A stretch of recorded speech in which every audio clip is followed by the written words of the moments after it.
नमस्कार दोस्तों, आज हम बात करेंगे जीएसटी के बारे में। जीएसटी का फुल फॉर्म क्या होता है दोस्तों? Goods and services tax. ये जो आइडिया था गुड्स एंड सर्विसेज टैक्स का, ये वाजपेयी गवर्नमेंट से शुरू हुआ था और वाजपेयी गवर्नमेंट ने इसको उस समय काफी कोशिशें की थी कि जीएसटी लागू हो जाए, क्योंकि इसके बहुत सारे बेनिफिट थे। लेकिन उस समय मेजॉरिटी ना होने की वजह से फिर नेक्स्ट गवर्नमेंट के पास ये प्रपोजल गया।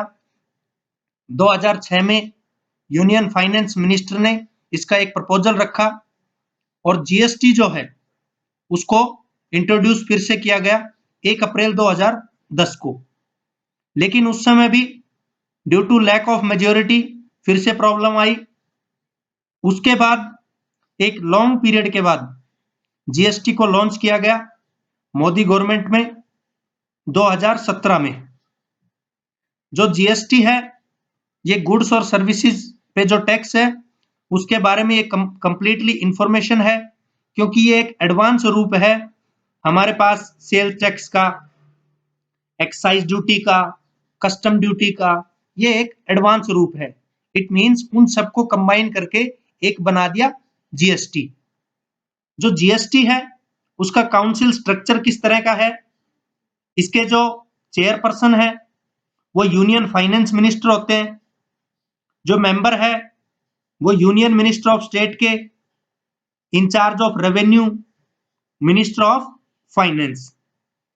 उससे नीचे जो सबऑर्डिनेट्स रहते हैं, जो मेंबर्स रहते हैं, वो मिनिस्टर इंचार्ज ऑफ फाइनेंस के या फिर टैक्सेशन के, और दूसरे जो मिनिस्टर नॉमिनेट किए जाते हैं स्टेट गवर्नमेंट्स के द्वारा, वो इसके मेंबर्स होते हैं।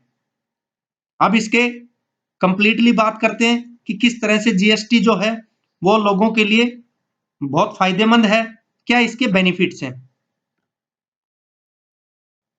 ये जीएसटी कंप्लीटली दिखाया गया है कि किस तरह से प्रोड्यूसर से चल के कोई प्रोडक्ट कंज्यूमर तक जाता है, तो क्या इसका कंप्लीट सिस्टम रहता है। ओल्ड डेज में ये किस तरह का एक सिस्टम था, जो लोग टैक्स पे करते थे। मैन्युफैक्चरर जो है वो टैक्स पे करता था, होलसेलर टैक्स पे करता था, रिटेलर पे करता था और फिर कंज्यूमर भी पे करता था। और जो जीएसटी सिस्टम है उसके क्या बेनिफिट हुए। सबसे पहले बात करते हैं ओल्ड सिस्टम की। मान लीजिए हमारे पास जो टैक्स सिस्टम रेट है उसको मान के चलते हैं हम फॉर एग्जांपल कि 10% से वो लग रहा है।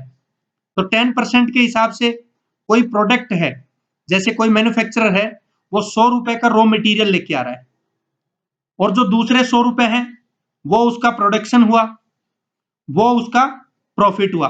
प्रॉफिट से मीनिंग है कि वो अपना जो भी वहां से प्रॉफिट कमाएगा, जो अपना होलसेलर से जो डायरेक्टली लेगा, तो वो उसका प्रॉफिट भी इसमें ऐड हो गया और उसका प्रोडक्शन का जो है वो भी इसमें ऐड हो गया। तो टोटल हो गए 200 रुपीज।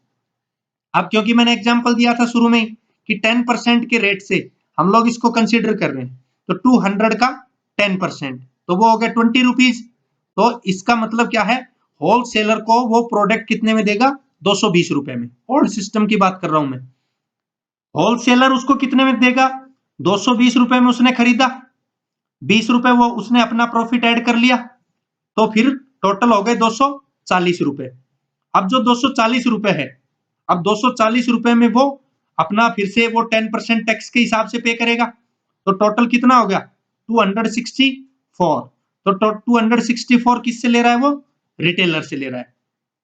इसके बाद रिटेलर कंज्यूमर को कितने में बेच रहा है? वही प्रोडक्ट 264 रुपए में उसने होलसेलर से लिया, 20 रुपए उसने अपना प्रॉफिट ऐड कर दिया, तो टोटल 284 हो गए। अब 284 पे वही 10% के हिसाब से, तो इसका कितना बना? 28.4। तो ये प्रोडक्ट हो गया 312 रुपए 40 पैसे का। अब ये कंज्यूमर को बेचेगा 312 रुपए 40 पैसे का। तो इस हिसाब से यहाँ पे देखें, अगर बात करें कि प्रोड्यूसर ने उस प्रोडक्ट को 220 रुपए में बनाया था और वो अब कंज्यूमर तक पहुंचते पहुंचते 312 रुपए का हो गया, तो बहुत ज्यादा अमाउंट में उस प्रोडक्ट के प्राइस बढ़ गए। अब बात करते हैं गुड्स एंड सर्विसेज टैक्स के बाद आने के बाद जो जीएसटी लागू किया गया, उस जीएसटी लागू करने के बाद कंज्यूमर को कितना प्रॉफिट हुआ, वही बात करते हैं कि 100 रुपए में वो रॉ मटेरियल लेके आता है प्रोड्यूसर, और 100 रुपए जो है उसके, उसमें उसका प्रॉफिट भी हो गया, प्रोडक्शन पे जो लगा वो भी हो गया, तो टोटल 200 रुपीज बचे बने। अब 200 रुपीज में से जो उसका नेट प्रॉफिट था और जो उसका प्रोडक्शन का था 100 रुपए, उस पे लगेगा 10% टैक्स, ना कि वो टोटल 200 पे लगेगा। उसमें क्या हो रहा था पुराने सिस्टम में कि पूरा जो रॉ मटेरियल था उस पे भी लग रहा था, और उसका प्रोडक्शन की कॉस्ट और प्रॉफिट जो था उस पे भी लग रहा था। लेकिन यहाँ किस पे लगेगा? उसके नेट प्रॉफिट पे, उसके प्रोडक्शन वाले पे। तो वो लगा 10% के हिसाब से मान के चल रहे हैं, तो कितना रुपए हो गया? 10 रुपीज। तो ये 210 रुपए में बेचेगा होलसेलर को। अब होलसेलर को कितना क्या है? होलसेलर ने 210 रुपए में खरीदा वहां से मैन्युफैक्चरर के पास से। अब उसने क्या किया? 20 रुपए जो है उसने अपना प्रॉफिट ऐड कर लिया। अब टोटल कितने हो गए? 230। अब जो वो टैक्स देगा, वो कितना टैक्स देगा? 20 रुपए पे, नेट प्रॉफिट पे, यानी वो जितना नेट प्रॉफिट लेना चाह रहा है, बढ़ा रहा है रुपए, उस पे लेगा, तो उस पे टैक्स देगा। तो उस पे टैक्स कितना दिया उसने? उसका 10%, 2 रुपए। तो टोटल प्रोडक्ट कितने का हो गया? 232 रुपए का।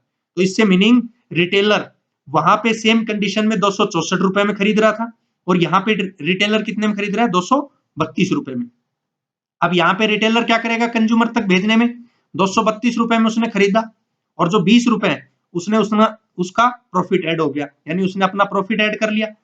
अब यहाँ पे फिर से उसके नेट प्रॉफिट पे कितना हो गया? 10%, तो वो 2 रुपए हो गया। और यहाँ पे टोटल इसकी अमाउंट कितनी हुई थी? 252। तो 252 प्लस में 2, तो 254 रुपीज। तो मतलब रिटेलर उसको 254 रुपए में किसको बेचेगा? कंज्यूमर को। तो कंज्यूमर का कितना बेनिफिट हो गया? वहां कंज्यूमर पुराने सिस्टम से उसी प्रोडक्ट को 312 रुपए में खरीदता, 312 रुपए 40 पैसे में, और यहाँ खरीद रहा है वो 254 रुपए में।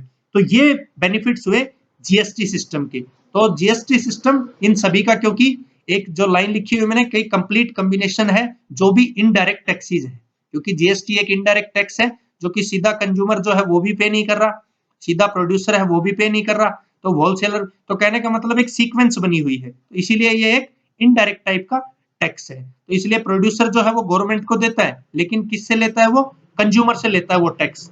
तो ये इसीलिए इनडायरेक्ट टैक्स है। और ये सभी टैक्सेस का, जैसा मैंने शुरू में वीडियो में बताया था कि सारे जो टैक्सेस है उनका कॉम्बिनेशन है, सेल टैक्स का है, एक्साइज ड्यूटी का है, कस्टम का है, तो इन सभी का क्या है? ये एक जो है कॉम्बिनेशन है। जो जीएसटी है उसके अलग अलग स्लैब्स बनाए हुए हैं। कुछ जो है चीजें उन पे टैक्स बिल्कुल एग्जेम्प्टेड है, जैसे जो खाने की चीजें हैं उसमें मिल्क लगा लीजिए, एग्स लगा लीजिए, इन पे बिल्कुल ये टैक्स जो है बिल्कुल जीरो है। जैसे घर में यूज होने की चीजें, फ्रेश वेजिटेबल्स पे, बेसन, मैदा या वेजिटेबल ऑयल, इन सब पे क्या है? ये बिल्कुल एग्जेम्प्टेड है। फिर उसके बाद टैक्स का स्लैब है वो 5% का है। उसमें शुगर पे है, टी पे है, चाय, कॉफी, इन सभी चीजों पे, या जो मिल्क पाउडर है उस पे, जो न्यूज प्रिंट हो रही है उस पे, तो इन सभी चीजों पे, एलपीजी पे, इन पे 5% है। फिर उसके बाद ये स्लैब है 12% का। 12% में हमारा बटर आ गया, घी आ गया, उसमें मोबाइल्स आ गए, उसमें हमारे आलमंड्स आ गए, ये पैकेज जो कोकोनट होते हैं वो, तो ये इन सभी पे 12% की दर से।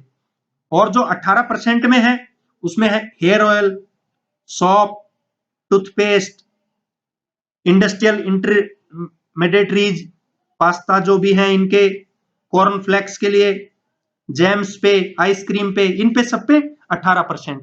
और 28% जो है वो बना रखे हैं कार पे, सीमेंट पे, च्युइंगम पे, कस्टर्ड पाउडर पे, पान मसाला पे, शैम्पू पे। तो इस तरह से जो है वो 28% का स्लैब है। तो मोस्टली जीएसटी जो है उसके अकॉर्डिंग जो लोगों की कॉमन चीजें जो यूज के लिए, उन पे ये बिल्कुल एग्जेम्प्टेड है। बाकी जो थोड़ी हायर चीजें उन पे ही ये टैक्स लगाया हुआ है। तो ये था हमारा जीएसटी, जीएसटी का पूरा स्ट्रक्चर, जो भी चेयरपर्सन है उनका, और जीएसटी जो है वो प्रोड्यूसर से कंज्यूमर तक किस रेट में प्रोडक्ट जाता है। तो ये था दोस्तों जीएसटी। थैंक यू दोस्तों।